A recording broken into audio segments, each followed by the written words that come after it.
Hello friends, आप देख रहे हैं आपका चैनल शेयर बाजार विद आयुष। और दोस्तों, बात होगी इस वीडियो में इंडिया यूएस ट्रेड डील के बारे में। तो दोस्तों, इंडिया यूएस ट्रेड डील के कह सकते हैं जो इम्पॉर्टेंट इन्फॉर्मेशन है वो दोस्तों आज रिलीज़ कर दी गई है। उस इन्फॉर्मेशन में दोस्तों ये समझेंगे कि कौन कौन सी जो जानकारी है वो निकल कर आई है, इससे क्या फ़ायदे हमको होते हुए देखने को मिलेंगे, क्या पॉजिटिव है क्या नेगेटिव है, राइट। ये भी हम समझेंगे कि कौन से सेक्टर्स के लिए पॉजिटिव ये डील होती हुई दिख रही है, कौन से सेक्टर्स हैं जिनके लिए नेगेटिव ये डील होती हुई दिख रही है, इसको हम समझेंगे। कुछ हम दोस्तों कंपनीज़ के बारे में बात करेंगे, बट अगेन मैं आपको डिस्क्लेमर के तौर पे कह देता हूँ कि कोई भी बाय और सेल रिकमेंडेशन ये नहीं रहेगी। जस्ट हम बात कंपनीज़ के बारे में कर रहे हैं, उनका अगर नाम आता है तो इसका मतलब ये नहीं है कि कोई वो बाय और सेल रिकमेंडेशन है। तो ये वीडियो दोस्तों बहुत महत्वपूर्ण रहेगा, तो आप लोग देखिएगा वीडियो को पूरा ज़रूर। लेकिन उससे पहले अभी तक अगर आपने चैनल को सब्सक्राइब नहीं किया है तो ज़रूर सब्सक्राइब आप लोग कर लीजिएगा। तो दोस्तों, सब लोग ये वेट कर रहे थे कि जो हमारे इंडिया और यूएस की ट्रेड डील हुई है उसकी जानकारी क्या है, मतलब उसके बारे में क्या इन्फॉर्मेशन है जो निकल कर आ रही है। और वो दोस्तों जो इन्फॉर्मेशन है वो अब फाइनली निकल कर आ चुकी है।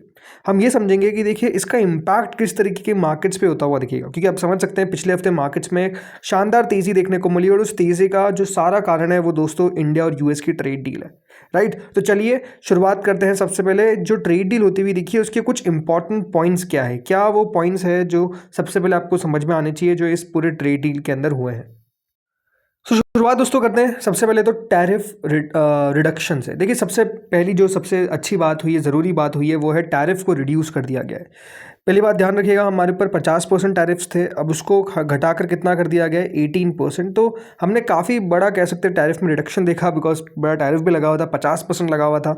उसमें याद रखिएगा 25% जो टैरिफ था वो दोस्तों था जो अमेरिका ने लगाया था, प्लस 25% हम जो रशिया से तेल खरीद रहे थे उसका टैरिफ था।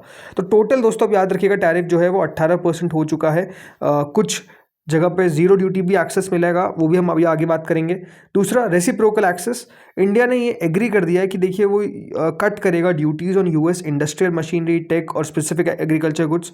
तीसरा, एनर्जी और डिफेंस के अंदर दोस्तों भारत और यूएस दोनों मिलकर काम करेगा।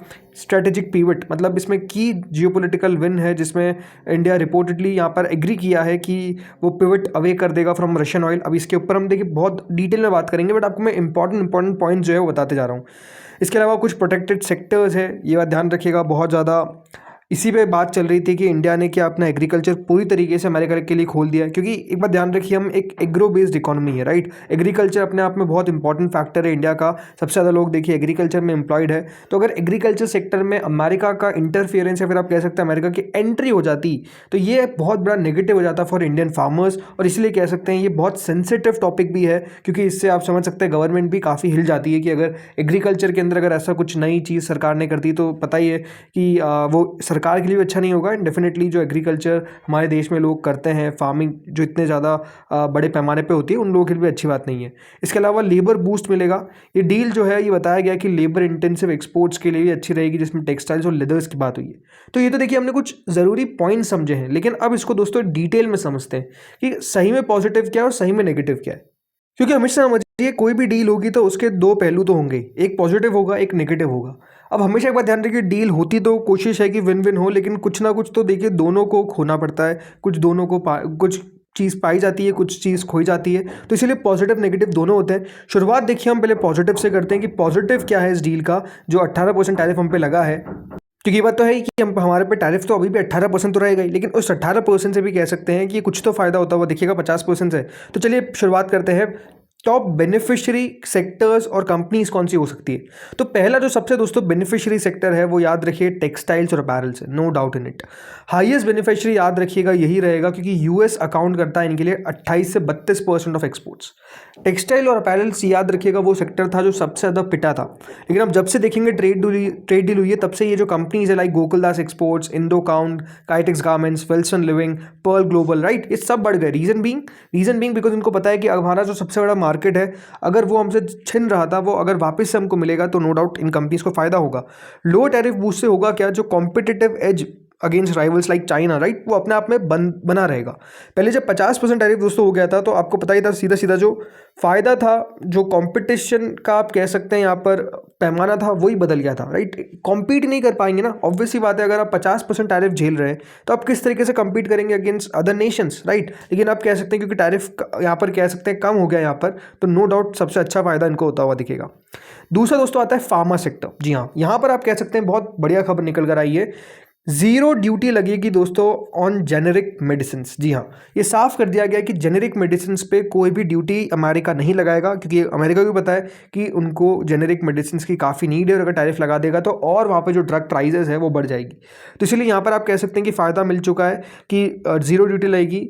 इसके अलावा improves landed cost competitiveness in the US generic markets. इसमें Sun Pharma, doctor Reddy's, Aurobindo, Cipla, Lupin, Divi's lab, right, ये जो भी कंपनीज जेनेरिक मेडिसिन बनाती है इनको सीधा सीधा फायदा है। तीसरा सेक्टर है दोस्तों जेम्स एंड ज्वेलरी। यहाँ पर भी आप कह सकते हैं जीरो ड्यूटी एक्सेस की अनुमति मिल गई है। जी हाँ, यूएस याद रखिएगा लार्जेस्ट मार्केट है फॉर कट पॉलिश डायमंड्स और स्टडेड ज्वेलरी का। जब 50% टैरिफ लगा था तो ये दो सेक्टर्स, टेक्सटाइल्स, अपैरल्स और जेम्स एंड ज्वेलरीज, राइट, इनको कह सकते हैं सबसे बड़ा फर्क पड़ा था। इसीलिए आप कह सकते हैं यहाँ पर भी जीरो ड्यूटी एक्सेस मिलेगा तो होगा क्या, कंपनीज लाइक टाइटन, गोल्ड आयम, वैभव ग्लोबल, कल्याण ज्वेलर्स, बाकी भी अगर आप जेम्स एंड ज्वेलरीज में देख लेंगे जो भी कंपनीज मिलती है उन सबको दोस्तों फ़ायदा होता हुआ दिखेगा, क्योंकि यूएस में अब जब जाएगा उनका प्रोडक्ट तो जीरो ड्यूटी के साथ जाएगा, कोई भी ड्यूटी उन पर नहीं लगेगी। आईटी और टेक सर्विसेज के लिए पॉजिटिव है। ओवरऑल सेंटिमेंटल आप कह सकते हैं पॉजिटिव है। रेगुलेटरी क्लैरिटी मिलेगी, एक्सेस मिलेगा to advance US ICT products, right, और एआई और डेटा सेंटर्स। तो इसमें HCL, टाटा एलेक्साई, पर्सिस्टेंट, ये कुछ कंपनीज है, नेटवेब, B2E, इन सबको फ़ायदा होता हुआ दिखेगा। इसके बाद एक और बड़ा सेक्टर आता है दोस्तों एरोस्पेस और डिफेंस। जी हाँ, टैरिफ को रिमूव किया गया है, प्लस एयरक्राफ्ट पार्ट्स पे तो कह सकते हैं दोस्तों ड्यूटी को भी कम कर दिया गया है। और इससे होगा क्या, जो अलाइनमेंट है with growing US India defence partnership वो और बढ़ेगा। तो HAL, BEL, डायनामेटिक टेक, एमटार, राइट, इन सबको सीधा सीधा फायदा होता हुआ दिखेगा। और फिर दोस्तों आता है मराइन सी फूड, राइट, ये भी अपने आप में एक ऐसा सेक्टर है जिसको काफ़ी फायदा होगा। 18% टैरिफ कैप ऑफर करता है long awaited stability for shrimp and sea food exporters, जिसमें Avanti feeds, Apex Frozen, Coastal Corporation, right, ये सब कंपनीज इनको सीधा सीधा फायदा होता हुआ देखिएगा। तो ये बात ध्यान रखिएगा, ये कुछ की सेक्टर्स है जिनको फायदा होगा। वापस आपको बताता हूँ, देखिए इसमें सबसे इंपॉर्टेंट है जेनेरिक मेडिसिन, जिनको फायदा क्लियरली होने वाला है बिकॉज जीरो ड्यूटी के साथ ये काम करेंगे। सेकंड दोस्तों हो गया यहाँ पर जेम्स एंड ज्वेलरीज, राइट, यहाँ पर भी आप कह सकते हैं जीरो ड्यूटी है, तो क्लियरली ये दोनों तो सबसे बड़े बेनिफिशियरी निकल कर आते हैं इस पूरी ट्रेड डील का। तीसरा दोस्तों बेनिफिशियरी यहाँ पर है marine foods, right, marine based जो भी प्रोडक्ट होंगे मराइन और सी फूड, इनको क्लियरली दोस्तों फायदा होता हुआ दिख रहा है। चौथा है यहाँ पर ऑटो एंसिलरी कंपनीज, याद रखिएगा यहाँ पर भी ऑटो एंसिलरी को फायदा मिलता हुआ दिखा है। इसके अलावा पाँचवा दोस्तों आता है टेक्सटाइल्स और अपैरल्स, यहाँ पर भी आप कह सकते हैं कि फ़ायदा मिलेगा, जो टैरिफ है वो कम होने से कॉम्पिटिशन जो पहले कह सकते हैं इंडियन कंपनीज नहीं कर पा रही थी वो वापस से कॉम्पीट कर पाएगी। और आप एक और कह सकते हैं यहाँ पर जैसे कि एरोस्पेस और डिफेंस वाली कंपनीज हो गई, इनके लिए भी सीधा फायदेमंद है। तो ये दोस्तों ओवरऑल 5-6 सेक्टर्स हैं जिनको क्लियरली आप कह सकते हैं यहाँ पर बेनिफिट मिलता हुआ दिखेगा यहाँ पर, या फिर आप कह सकते हैं कि जहाँ पर पूरा सेंटिमेंट नेगेटिव था वो सेंटिमेंट अब दोस्तों चेंज हो चुका है। तो ये तो हमने दोस्तों बात किसके बारे में करी है, पॉजिटिव्स के बारे में। जैसा मैंने कहा अगर पॉजिटिव है तो नेगेटिव भी होगा। तो अब की नेगेटिव्स क्या है इस ट्रेड डील के, ये समझते हैं। पहला नेगेटिव है दोस्तों एग्रीकल्चर और फूड प्रोसेसिंग के लिए। अब आप कहेंगे एग्रीकल्चर और फूड प्रोसेसिंग क्यों, हमने तो खोला नहीं है एग्रीकल्चर को। देखिए पूरा ज़रूर हमने नहीं खोला है, लेकिन कुछ हिस्सों में अब ज़रूर दोस्तों यूएस का प्रोडक्ट इंडिया आता हुआ दिखेगा। तो भले दोस्तों यहाँ पर आप कह सकते हैं कि सरकार ने एश्योरेंस दिया था, लेकिन कुछ सेंसिटिव एरियाज़ को ज़रूर प्रोटेक्ट करके रखा गया है, जिसमें डेयरी और ये सब चीज़ें आती है। बट कुछ जगह पे याद रखिएगा अब यूएस एक्सेस आपको आता हुआ दिखेगा, जो इसके सब सेक्टर्स होते हैं। पहला दोस्तों इसमें आता है सोयाबीन और एडिबल ऑयल। जी हाँ, यहाँ पर कह सकते हैं टैरिफ जो है वो कम कर दिए गए हैं ऑन यूएस सोयाबीन ऑयल और सीड्स, और कह सकते हैं जो डोमेस्टिक प्रोसेसर्स हैं उनको थोड़ा सा दिक्कत होती हुई नजर आएगी। एट रिस्क आप कह सकते हैं रुचि सोया, पतंजलि फूड्स, अडानी विल्मार, ये जो बड़े सोयाबीन प्रोसेसर्स है इंडिया के अंदर, उसमें आप कह सकते हैं प्रॉब्लम आ सकता है। इनके मार्जिन्स में आपको थोड़ा सा दिक्कत आती हुई देखने को मिल सकती है, क्योंकि चीपर GM इम्पोर्ट जब होगा तो नो डाउट इनको दोस्तों असर तो पड़ता हुआ दिखेगा। तो याद रखिएगा पहला जो पॉइंट है एग्रीकल्चर में सोयाबीन और एडिबल ऑयल कह सकते हैं थोड़ा सा नेगेटिव हो गया। दूसरा था दोस्तों डेयरी और एनिमल फीड। देखिए एंट्री हो चुकी है ऑफ यूएस एनिमल फीड, जिसको DDGs बोलते हैं। ये कह सकते हैं पोटेंशियल फ्यूचर प्रेशर लगेगा ऑन डेयरी सेक्टर, जिससे थोड़ा सा जो लोकल प्राइजेस है उसमें आपको कमी थोड़ा सा कह सकते हैं दिक्कत आ सकती है, राइट। प्राइजेस कॉम्पीट होना चालू हो जाएगा ना, ऑब्वियस बात है, जब दोस्तों अमेरिका का प्रोडक्ट आएगा तो इसमें डेयरी कोऑपरेटिव, जिसमें आप कह सकते हो listed firms like Hatsun agro, Dodla dairy, right, इन पे थोड़ा सा असर आपको आता हुआ दिख सकता है। तो पहला तो दोस्तों एग्रीकल्चर और डेयरी में ये हो गया। दूसरा आता है दोस्तों ऑयल गैस एंड एनर्जी। अब ये थोड़ा सा आप कह सकते हैं क्रिटिकल पॉइंट है, और आई थिंक इस पे हमारी सरकार का क्या रुख रहता है वो अपने आप में देखने वाली बात रहेगी। जो बड़ी बात दोस्तों इस याद रखिएगा, पूरी ट्रेड डील में डोनाल्ड ट्रंप ने कही है, या फिर जो पूरा अनाउंसमेंट हुआ है उसमें कहा गया है कि इंडिया अब रशिया से क्रूड ऑयल नहीं खरीदेगा, कच्चा तेल नहीं खरीदेगा। और ये कहा गया है कि इंडिया जो है वो एक्सपेंसिव यूएस एनर्जी खरीदेगा, और टारगेट किया गया $500 बिलियन ऑफ, याद रखिएगा, imports from US over the 5 years. मतलब ये 1 साल के अंदर नहीं, अगले 5 सालों के अंदर होता हुआ दिखेगा। अब बात क्या यहाँ पर देखिए, सबसे पहली बात तो क्या हम रशिया से तेल खरीदना बंद कर देंगे, ये अपने आप में बड़ा सवाल है। आई थिंक जैसे मैंने कहा, इस पर जानकारी सरकार की तरफ से आना बहुत ज़रूरी है।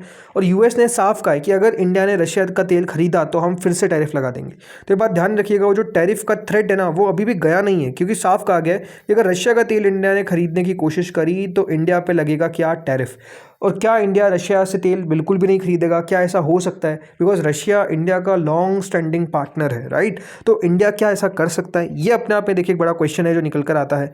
इसमें होगा क्या, जो रिफाइनिंग मार्जिन है, ये बात ध्यान रखिए, इंडियन कंपनीज को सीधा सीधा फायदा हो रहा था लगातार। जब रशिया से तेल आता था तो वो इंडिया को कम प्राइस में मिलता था, चीप रशियन बैरल मिलता था, जो मार्केट रेट होती थी यूएस ऑयल की।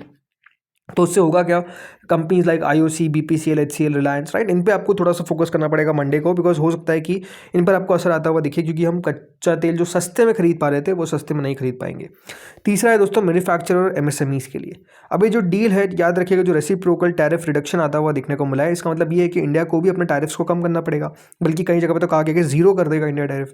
तो इसमें डोमेस्टिक कॉम्पिटिशन, जो इंडियन एमएसएमईज है, जो इंडस्ट्रियल मशीनरी और आईसीटी हार्डवेयर बनाती है, तो इनको थोड़ा सा स्ट्रगल करना को कर सकती है। Reason being because high tech large scale American competitors जब आएंगे तो फोकस में ये रहेंगे। इलेक्ट्रॉनिक्स एंड कंपोनेंट्स में देखिए, increase duty free access for US computer components के बारे में कह दिया गया कि यूएस के कंप्यूटर कंपोनेंट्स आएंगे, और इससे मेक इन इंडिया को जो इनिशिएटिव था उस पर भी धक्का लग सकता है। तो जो रिस्क कंपनीज है, जो याद रखिएगा कंप्यूटर कंपोनेंट्स बनाती है, small to mid EMS companies हो गई, उन पे थोड़ा सा आप कह सकते हैं दिक्कत आ सकती है। कई जगह पे फ़ायदा भी है, जैसे कि इंडिया ने कह दिया है कि जो इंडिया में स्मार्टफोन्स बनेंगे वो जीरो ड्यूटी पे जाएंगे अमेरिका में, तो ये भी आप कह सकते हैं पॉजिटिव है। बट हाँ, एक नेगेटिव यहाँ पर भी है। इसके अलावा देखिए, एक जियोपॉलिटिकल स्ट्रेटेजिक रिस्क रह सकता है। चाइना क्या रिटेलिएट करेगा?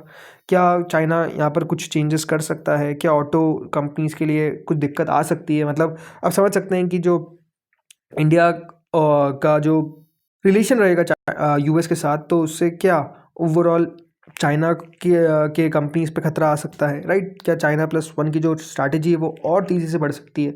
तो एट रिस्क क्या हो सकता है दोस्तों यहाँ पर, कि चाइना जो है हमेशा आपको पता ही है अपना यूज़ करता है, वो भी काफ़ी बार देखिए अपने प्रोडक्ट्स पे बैन लगा देता है कि ये एक्सपोर्ट नहीं हो सकता, ये एक्सपोर्ट नहीं हो सकता, जैसे कि चिप्स, राइट। तो वो सारी प्रॉब्लम्स बन सकती है, बट ओवरऑल वो प्रॉब्लम ज़्यादा बड़ी नहीं है।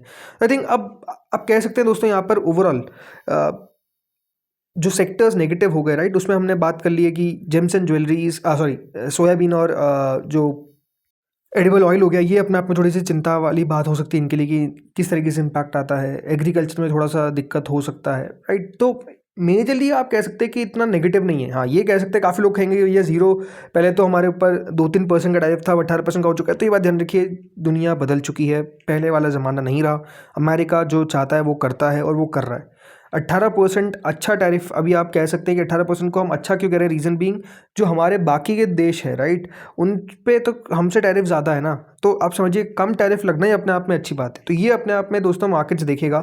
अब इसका ओवरऑल सवाल ये निकल कर आता है कि आउटकम क्या होगा। तो मंडे को क्या मार्केट्स बढ़ सकते हैं? चांसेस यही है। देखिए ओवरऑल गिफ्ट निफ्टी की अगर मैं बात करता हूँ तो वो 176 पॉइंट्स ऊपर है, तो दिखाता है कि देखिए गिफ्ट निफ्टी लगभग 25,870 के आसपास ट्रेड कर रही है। 25,900 का याद रखिएगा हाई था। तो मार्केट्स ऊपर खुल सकते हैं, इस प्रकार की पॉसिबिलिटी लग रही है, राइट। और अच्छी बात ये बताता हूँ कि आपको फ्राइडे को अमेरिकन मार्केट, जिसमें निस्डैक 2% ऊपर बनकर चढ़कर बंद हुआ है, तो निस्डैक के बाद डाउ के अंदर लगभग 2.5% की तेज़ी देखने को मिली है। 50,000 का मार्क जो है वो डाउन ने टच कर दिया है, और डोनाल्ड ट्रंप कहते हैं कि भैया 1 लाख भी टच कर देगा। तो अमेरिकन मार्केट्स में भी अच्छी तेज़ी हमको देखने को मिली, तो वो भी एक सेंटिमेंटल पॉजिटिव है। ये पूरी ट्रेड डील का लेखा जोखा निकल कर आ गया, ये भी अपने आप में पॉजिटिव है। बहुत बड़े नेगेटिव्स निकल कर नहीं आए, ये कह सकते हैं। अब ज़रूर देखिए यहाँ पर और भी जैसे जैसे देखिए डिटेल्स आती जाएगी उस पर मार्केट्स रिएक्ट करता जाएगा, but on and all markets का जो रुख होना चाहिए वो मेरे हिसाब से देखिए मेजरली पॉजिटिव होना चाहिए। निफ्टी बढ़ता हुआ दिखना चाहिए, एफआईएस की बाइंग हमको आती हुई दिखिए कल के दिन। तो आई थिंक बहुत सारी चीज़ें हैं जो अभी आप कह सकते हैं पॉजिटिव हो रही है फॉर इंडियन मार्केट्स। अब इस पर रिएक्शन पॉजिटिव आना चाहिए, बस हम ये कहेंगे। गैप अप कितना होता है ये अपना आप में एक सवाल हो सकता है। मेरे हिसाब से देखिए मार्केट्स 25,800 के ऊपर खुलने चाहिए। सवाल ये है कि सस्टेन कर पाएंगे कि नहीं कर पाएंगे, वो सबसे ज़्यादा ज़रूरी बात है। तो दोस्तों इस वीडियो में तो इतना ही था। होपफुली आपको वीडियो बढ़िया लगा होगा। अगर अच्छा लगा तो लाइक कर देना, चैनल से पहली बार जुड़ा सब्सक्राइब कर देना। Thank you friends for watching this video.